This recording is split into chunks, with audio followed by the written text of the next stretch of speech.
Hey there my lovelies, and welcome to my booktube channel, The Sassy Library Fox. My name is V, and today I'm going to do something I've never done before. I'm actually going for my first web up video ever.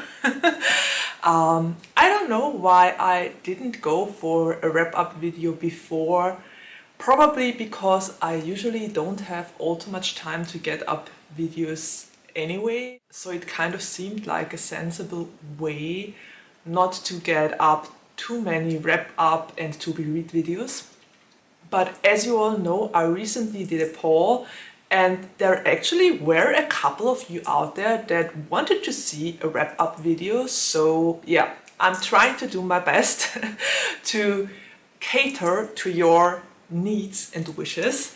And this is the reason why I'm going for my first wrap up video. I'm recording this pretty early.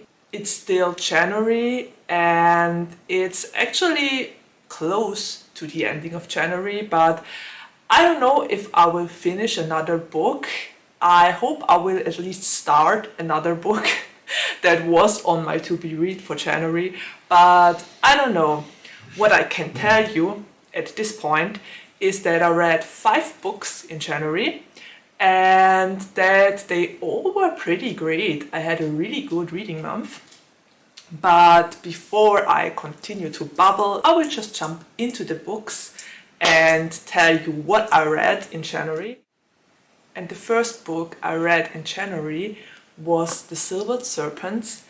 This one has been on my currently reading for months.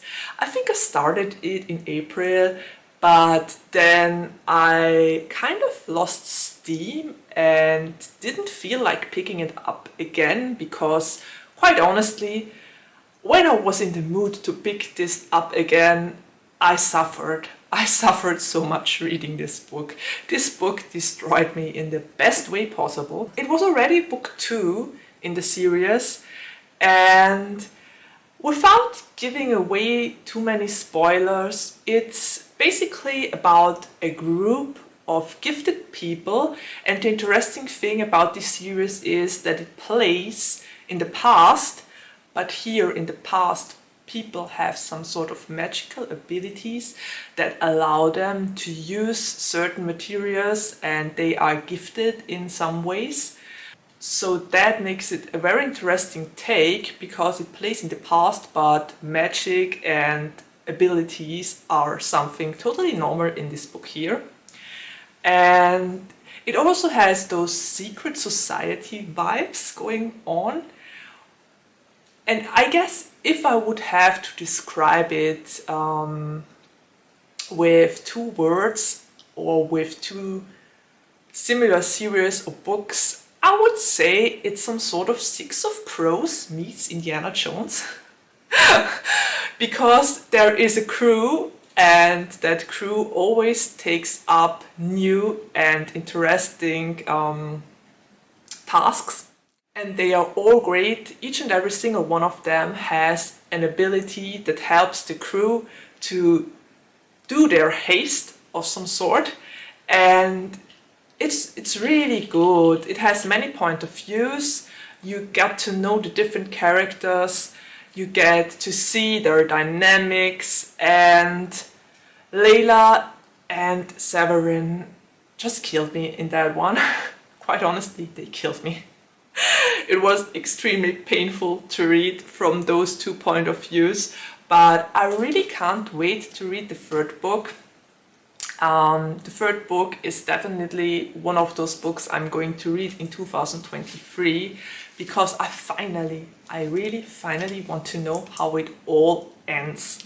But this one was great. So if you like a little bit of Indiana Jones mixed with a crew that's going to pull off a heist, and I wouldn't say it's like Six of Crows, but it definitely has some sort of elements that are found in Six of Crows, like the different point of views and the different characters, and yeah, basically a crew pulling off a heist.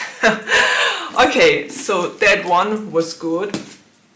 The 2nd book I read in January, and I already gave it back to the library, was The Hidden Oracle by Rick Riordan, or Uncle Rick, like I love to call him.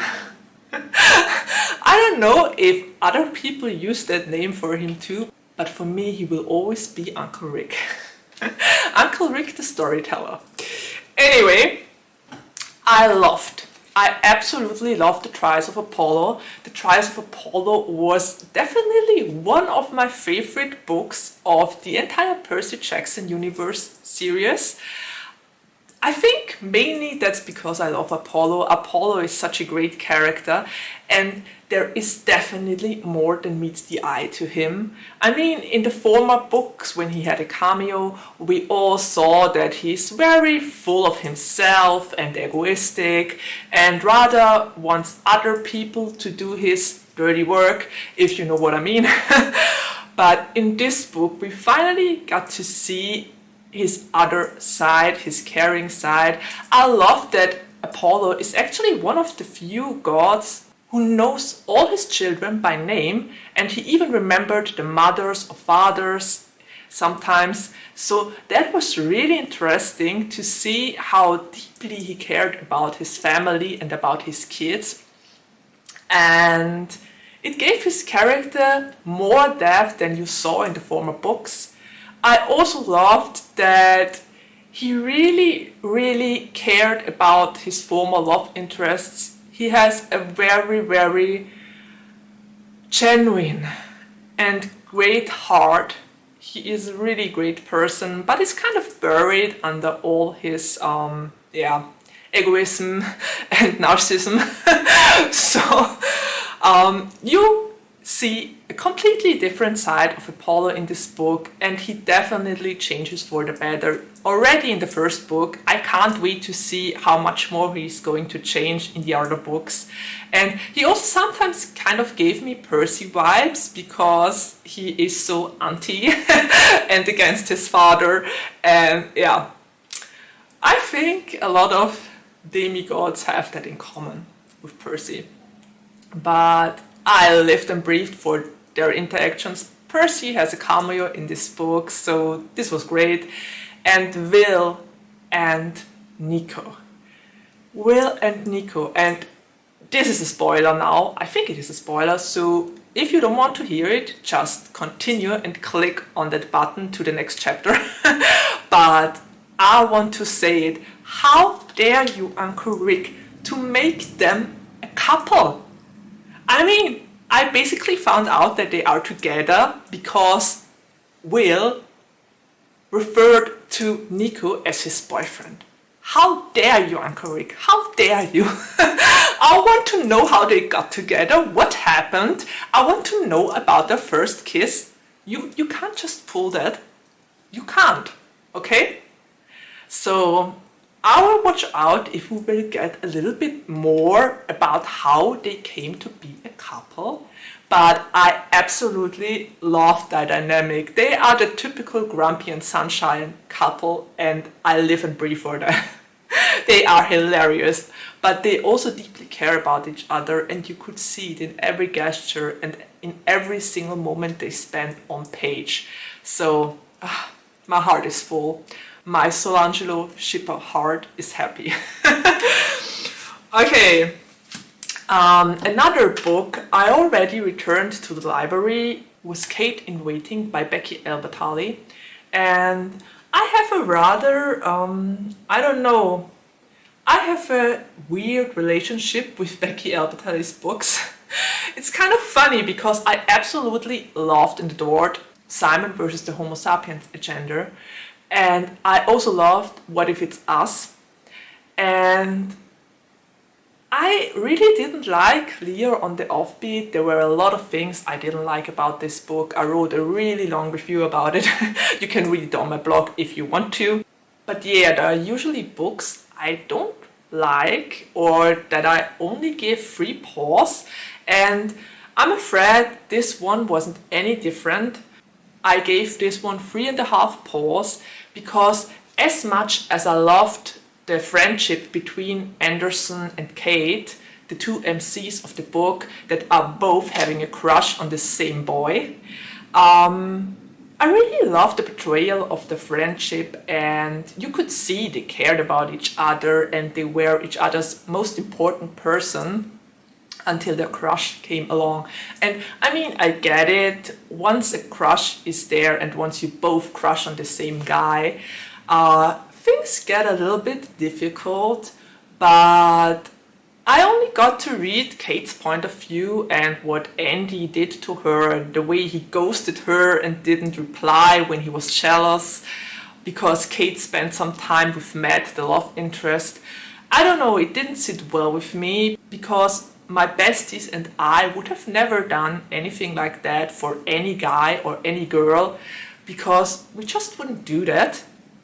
Our friendship would be so much more important than any guy or girl that came along.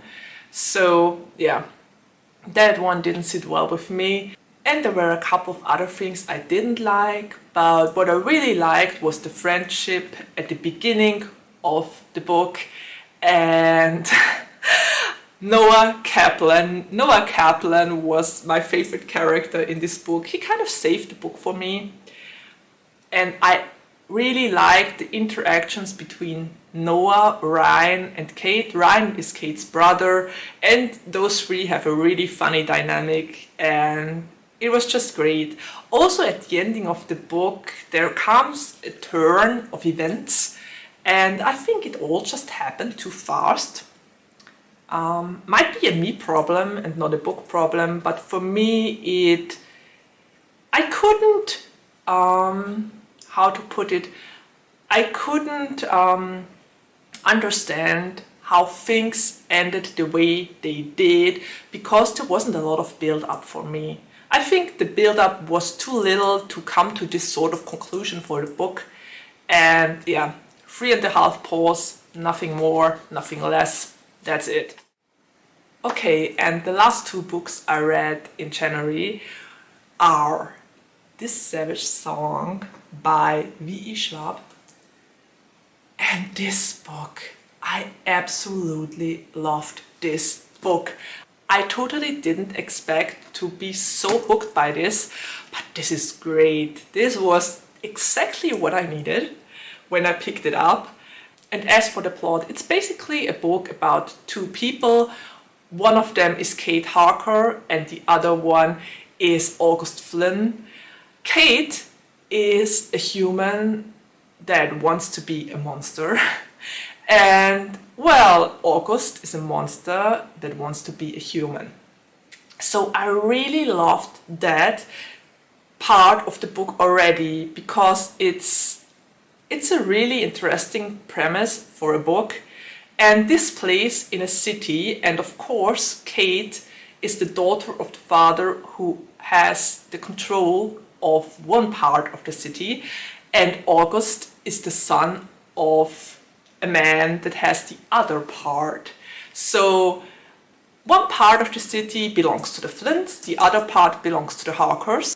And I wouldn't say it's some sort of Romeo and Juliet plot, because yes, Kate and August are some sort of Romeo and Juliet. They meet at the same school because August is sent there to keep an eye on Kate if the truce of those two families breaks. But they hit it off and go for a friendship, and it's a very unlikely friendship, but it's fun. They have a lot of easy banter and I loved it about them. And August, I just loved the way those two characters were portrayed, because on one side we have Kate, human, smokes, curses, knows how to defend herself. And on the other side we have August, is innocent most of the time, is very quiet, loves music, classical music at that, and is a monster and doesn't want to be. And I absolutely loved August. He gave me Neil Justin vibes, because 85% of the time he was a lost boy and 50% of the time he was a smart mouth that could kill. So I love that. And about the 50% mark of the book, things are taking off, and wow, I sat at the edge of my seat and I couldn't put this book away anymore. I just wanted to continue to read and wanted to find out how it all ends. And it was, whoa, it was such a roller coaster. The moment this book picks up, you can't put it away anymore, and you just have to hold it in your hands and read. I was hooked to this, and I can't wait to read the second book. I'll hopefully get the second book from my library soon, so fingers crossed that I will get it. But yeah, this one is definitely 5 stars for me. And I think it might be the first 5-star read of this year. So you can see how much I enjoyed that one. 5 paws. And the last book I read, and I'm still not finished with it, I have about 100 pages left, is Darius the Great is Not Okay by Adib Khorram. It was my first Adib Khorram book I ever read, and I gotta say, I really enjoy this.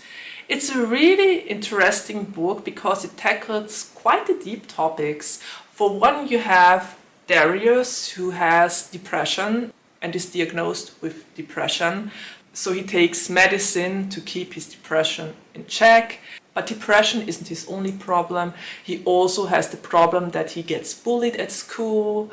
There are a couple of boys that make fun of him, and he doesn't know how to fight them off and how to stand his ground.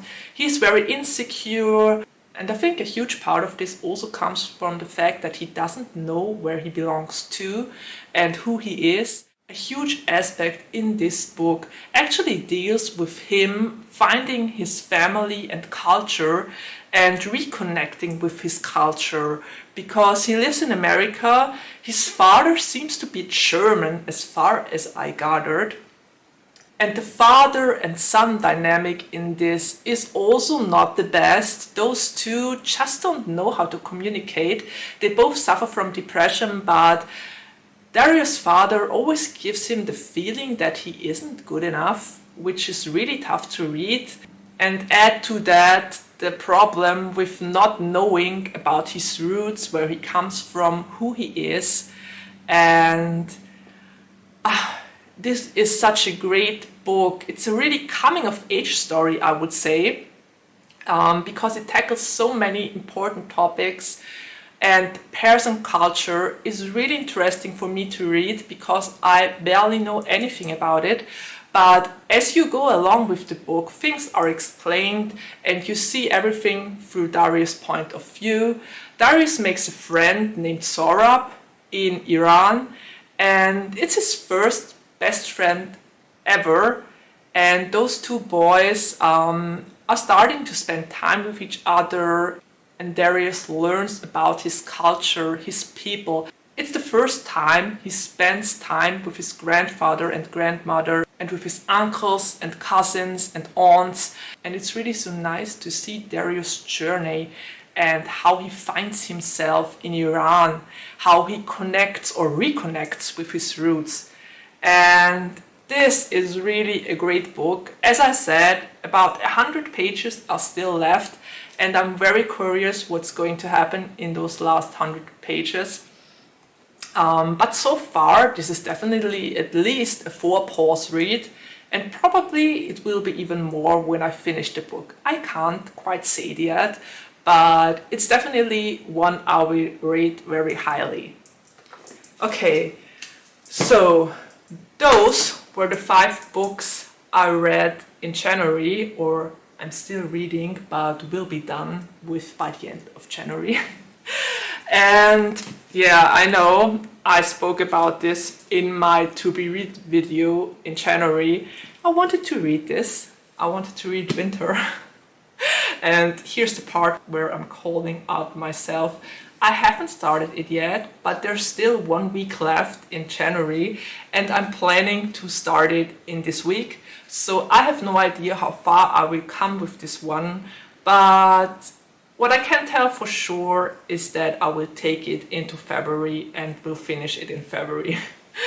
So that was my wrap-up video for January. I hope you enjoyed it. It was the first time I did a wrap-up video, so please cut me some slack and be with me. And what did you read in January? Were there great books? Did you read any of the books I read in January? Did you like them? Weren't they your cup of tea as well? Maybe you had a similar book like I had with Kate in Waiting that didn't quite hit the mark with me. Or if you've read Kate in Waiting, I would really love to hear your thoughts about that one.